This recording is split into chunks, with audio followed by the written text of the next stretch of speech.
how to order from Temu in India. Now this method is going to be working for both phone and if you're going to be using your laptop or PC. For mobile device, just simply head over to Google Play Store and just simply download Temu on the App Store.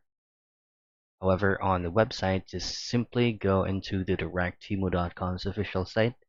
And then once you're here, all you have to do next is make sure that you are logged in to an account. Once you're logged in, all you have to do is just to click on the current language you're at and simply click on change country or change region. In here, just have to click this one so you will get a drop down, and then in here just simply locate India. If India is not around here, then your last resort or your last option is to use any reliable VPN.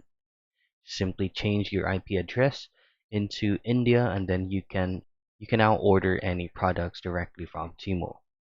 So that's the only way for you to be able to order from Temu in India.